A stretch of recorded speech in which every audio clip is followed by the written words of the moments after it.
मेरे प्यारे बच्चे, कैसे हो तुम?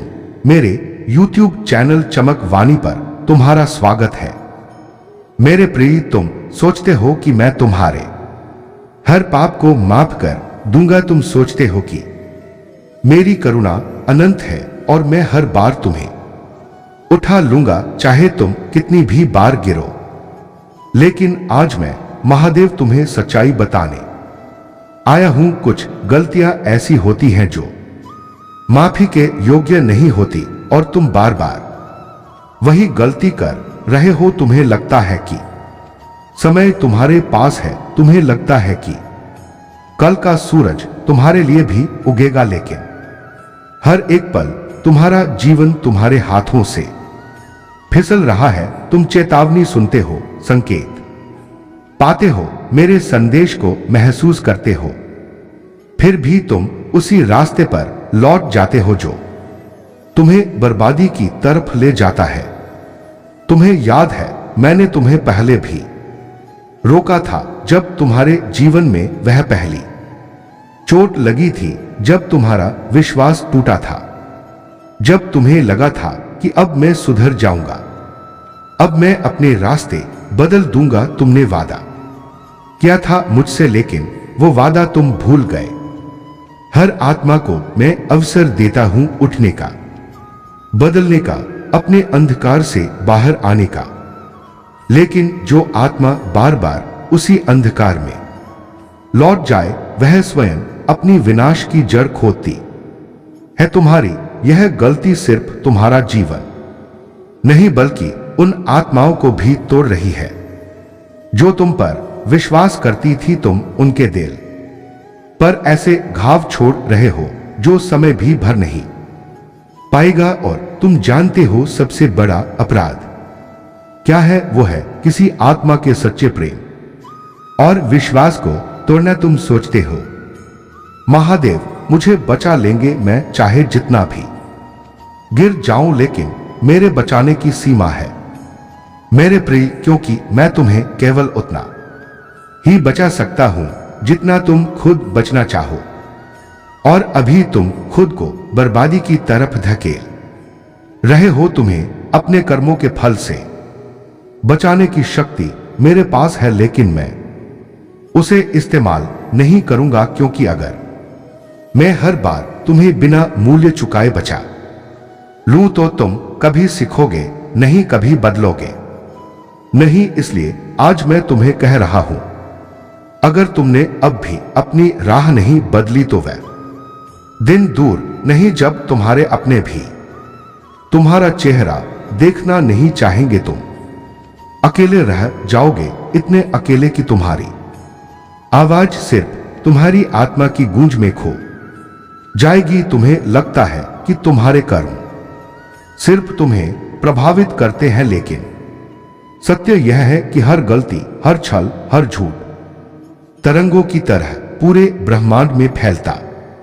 है। तुम्हारा एक पाप सैकड़ों आत्माओं की दिशा बदल देता है। तुम बार बार उसी भूल को दोहरा रहे हो और हर बार तुम सोचते हो कि इसका कोई परिणाम नहीं होगा, लेकिन कर्म का नियम कभी असफल नहीं होता। हर बीज, चाहे वह शुभ हो या अशुभ, एक दिन अंकुरित होगा और तुम उसके फल से बच नहीं पाओगे। तुम्हारे जीवन में जो अशांति है, तुम्हारे मन में जो बेचैनी है, तुम्हारे चारों ओर जो टूटते रिश्ते हैं, यह सब तुम्हारे ही कर्मों की परछाई है। तुम समझते क्यों नहीं? मैंने तुम्हें संकेतों से जगाने की कोशिश की। जब पहली बार तुम्हारा भरोसा टूटा, जब तुम्हारे सामने सच आया, जब तुम्हारे सपने बिखरे, वो मैं था तुम्हें रोकने की कोशिश कर रहा था, लेकिन तुमने क्या किया?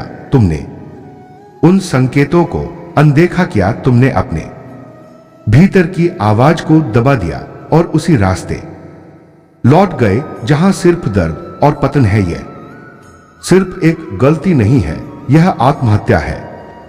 आत्मा की हत्या। जब आत्मा को बार बार गलत दिशा में धकेला जाता है तो एक समय ऐसा आता है जब उसका प्रकाश मध्यम पड़ने लगता है और जब वह प्रकाश बुझ जाता है तब सबसे घना अंधकार जन्म लेता है। तुम्हें लगता है कि अंधकार बाहर होता है, नहीं, अंधकार तुम्हारे भीतर पनप रहा है। हर झूठ, हर छल, हर स्वार्थी निर्णय तुम्हारी आत्मा को निगल रहा है। और अगर तुमने अब भी अपनी राह नहीं बदली तो तुम्हारे कर्म तुम्हारे चारों ओर ऐसी दीवार खड़ी कर देंगे जिसे तोड़ना तुम्हारे लिए असंभव होगा। तुम पुकारोगे, मैं सुनूंगा, लेकिन मैं हस्तक्षेप नहीं कर पाऊंगा, क्योंकि तब तुम खुद अपने भाग्य के द्वार बंद कर चुके होंगे। इस बार की चेतावनी अंतिम है, क्योंकि मैं बार बार तुम्हें उसी दलदल से नहीं खींच सकता जिसमें कूदने का निर्णय तुम स्वयं लेते हो। इसलिए मैं कह रहा हूं, अब भी समय है, रुक जाओ, क्योंकि अगली बार मैं तुम्हें सिर्फ देखूंगा, बचाऊंगा नहीं। तुम्हें लगता है कि समय तुम्हारे लिए रुका रहेगा, लेकिन समय कभी किसी के लिए नहीं रुकता। हर क्षण तुम्हारे कर्म तुम्हारे चारों ओर अदृश्य धागे बुन रहे हैं, धागे जो तुम्हें बांधेंगे, कसेंगे और अंततः तुम्हें घुटन से भर देंगे। जब कर्म का प्रहार आता है, वह सिर्फ एक घटना नहीं होती, वह एक श्रृंखला होती है जिसमें तुम्हारी हर भूल, हर पाप एक एक कर तुम्हारे सामने खड़ी हो जाती है। तुम सोचते हो मैं संभाल लूंगा, मैं सह लूंगा, लेकिन जब प्रहार शुरू होगा तब तुम्हें पता चलेगा कि यह सहन करने का प्रश्न नहीं है, यह टूटने का प्रश्न है। पहले तुम्हारे सबसे करीबी लोग तुमसे दूर हो जाएंगे, तुम्हारी बातें उन्हें चुभने लगेंगी, तुम्हारा चेहरा उन्हें दर्द देगा, क्योंकि तुम्हारे कर्मों ने उनके दिल पर घाव छोड़े होंगे। तुम देखोगे वो आंखें जो कभी तुम्हें प्रेम से देखती थी, अब तुम्हें देखकर भी अनदेखा कर देंगी। फिर तुम्हारी मेहनत का फल सूखने लगेगा। तुम चाहे जितनी कोशिश करो, हर बार अंतिम क्षण में सफलता तुम्हारे हाथ से फिसल जाएगी। यह इसलिए नहीं होगा कि मैं तुम्हें दंड दे रहा हूं, बल्कि इसलिए कि तुम्हारे कर्मों ने तुम्हारी राह में कांटे बो दिए हैं। और फिर सबसे बड़ा प्रहार आएगा, तुम्हारे भीतर की शांति जो तुम्हें अब तक थामे हुए थी, वह भी खत्म हो जाएगी। तुम रातों को सो नहीं पाओगे, तुम्हारे सपनों में तुम्हारे कर्म तुम्हें सताएंगे, तुम्हारा दिल भारी होगा, तुम्हारी सांसें भी तुम्हें बोझ लगेंगी।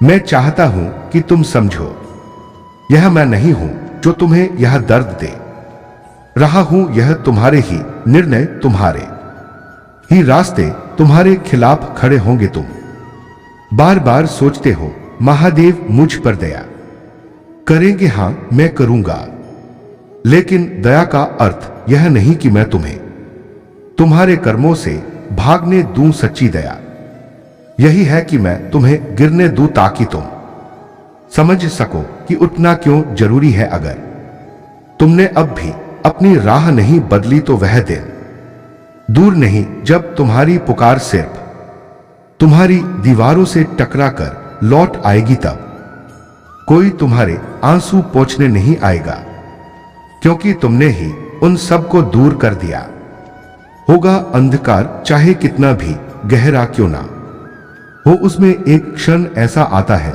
जब प्रकाश उसमें प्रवेश कर सकता है, लेकिन यह प्रकाश बाहर से नहीं आता, यह तुम्हारे भीतर से जन्म लेता है। तुम्हें लगता है कि बदलना कठिन है, पर असल में कठिन बदलना नहीं, कठिन है निर्णय लेना।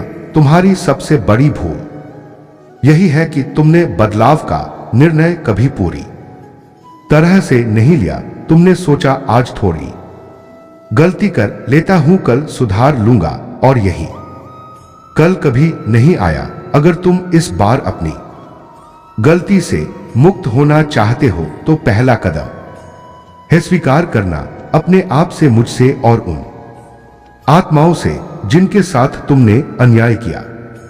स्वीकार करो कि तुमने गलत किया, क्योंकि जब तक तुम अपने अपराध को सही ठहराते रहोगे तुम्हारी आत्मा उससे बंधी रहेगी। दूसरा कदम है रोकना, उस रास्ते पर लौटना बंद करो जो तुम्हें पहले भी चोट पहुंचा चुका है। तुम्हारा मन कहेगा एक बार और, लेकिन वही एक बार तुम्हें फिर उसी गहराई में धकेल देगा जहां से निकलना इस बार और भी कठिन होगा। तीसरा कदम है शुद्धिकरण, अपने विचारों को, अपनी संगत को और अपने कर्मों को शुद्ध करो। वह संगत छोड़ दो जो तुम्हें तुम्हारी गलती की तरफ धकेलती है और उस संगत को अपनाओ जो तुम्हें सत्य और प्रकाश की ओर खींचती है। तुम सोचते हो कि तुम्हारे पाप इतने बड़े हैं कि तुम शुद्ध नहीं हो सकते, लेकिन याद रखो मैंने रावण को भी मोक्ष का मार्ग दिखाया। मैंने अंगुलीमाल जैसे पापी को भी साधु बनने का अवसर दिया। फर्क बस इतना है कि उन्होंने निर्णय लिया, तुम अब भी टाल रहे हो। चौथा कदम है कर्मों से प्रायश्चित करना। तुम सिर्फ माफी मांगकर मुक्त नहीं हो सकते, तुम्हें अपने कर्मों का संतुलन बनाना होगा। जिस आत्मा को तुमने तोड़ा उसके लिए कुछ अच्छा करा। जिस जीवन में तुमने अंधेरा फैलाया उसमें प्रकाश का दीप जलाओ, क्योंकि बिना प्रायश्चित के माफी सिर्फ शब्द रह जाती है। मैं तुम्हें यह मार्ग इसलिए बता रहा हूं क्योंकि मैं तुम्हें छोड़ना नहीं चाहता, लेकिन अगर तुमने इस बार भी इसे अनदेखा किया तो समझ लो तुम्हारा पतन सिर्फ तुम्हारे लिए नहीं, तुम्हारे आने वाले 7 जन्मों के लिए भी कठिनाई लेकर आएगा। तुम्हारे कर्म तुम्हारे साथ हर जन्म में चलेंगे जब तक तुम उन्हें बदल नहीं देते, और बदलने का समय अभी है। जब आत्मा गलती छोड़ देती है, जब वह अपने अंधकार को पहचान कर उससे बाहर आने का साहस करती है, तब ब्रह्मांड का हर कण उसके पक्ष में खड़ा हो जाता है। तुमने देखा है कैसे एक सूखी बंजर जमीन पर भी अगर समय पर पानी पहुंच जाए तो वहां जीवन लौट आता है। उसी तरह जब आत्मा का हृदय पश्चाताप और संकल्प के जल से भीगता है तो उसमें फिर से शक्ति, प्रेम और प्रकाश अंकुरित होते हैं।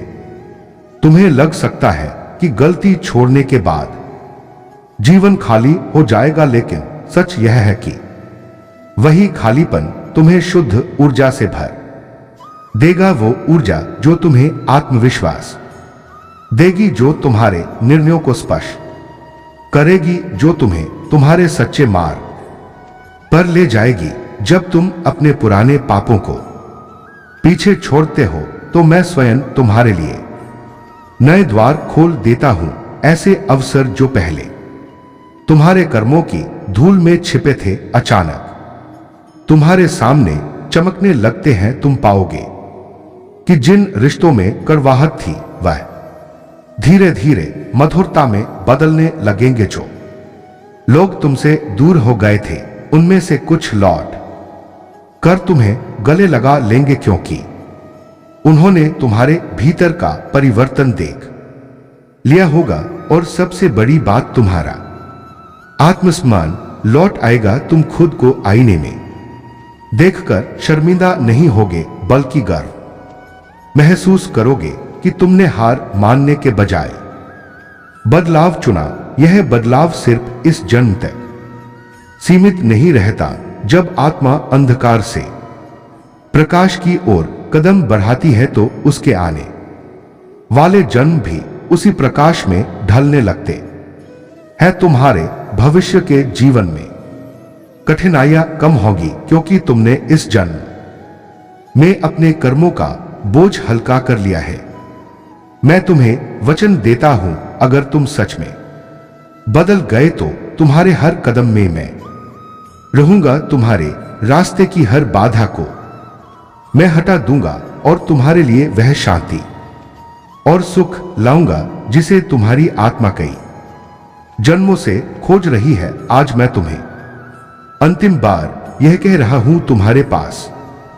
अभी भी समय है, वक्त की रेत तुम्हारे हाथों से फिसल चुकी है, लेकिन मुट्ठी में बचा हुआ एक एक कण तुम्हारा भाग्य बदल सकता है। तुम्हारी आत्मा घायल है, लेकिन घायल आत्मा को मृत्यु नहीं पुनर्जन्म की आवश्यकता होती है, और यह पुनर्जन्म तुम्हें तभी मिलेगा जब तुम अपनी उस गलती से सदा के लिए दूर चले जाओगे जिसने तुम्हें बार बार गिराया है। मैं तुम्हें चेतावनी भी देता हूं और आशीर्वाद भी। यदि तुमने आज से अपनी दिशा बदल ली तो जो कर्म तुम्हारे विरुद्ध खड़े थे वह तुम्हारे पक्ष में कार्य करना शुरू कर देंगे। ब्रह्मांड की हर शक्ति, हर ऊर्जा, हर आशीर्वाद तुम्हारे चारों ओर ढाल बन जाएगा। लेकिन अगर तुमने मेरी इस अंतिम चेतावनी को भी अनदेखा किया तो समझ लो मैं भी तुम्हारे रास्ते से हट जाऊंगा। तब तुम्हें अपने कर्मों के प्रहार अकेले सहने होंगे, और वह प्रहार इतने गहरे होंगे कि भी तुम्हारे साथ जन्म भी उन्हें भूल नहीं पाएंगे। तुम मुझसे प्रेम करते हो तो मेरे शब्दों पर विश्वास करो, क्योंकि मैं जो कहता हूं वो सिर्फ शब्द नहीं, वो भविष्य का लिखा हुआ सत्य है। तुम सोचते हो कि मैं हमेशा रक्षा करता रहूंगा। हां, मैं करता रहूंगा, लेकिन रक्षा का अर्थ यह नहीं कि मैं तुम्हें तुम्हारे ही बनाए हुए गड्ढे में गिरने दूं और फिर हर बार निकालूं। मैं तुम्हें गिरने से रोकने आया हूं ताकि तुम्हें बचाने की जरूरत ही ना पड़े।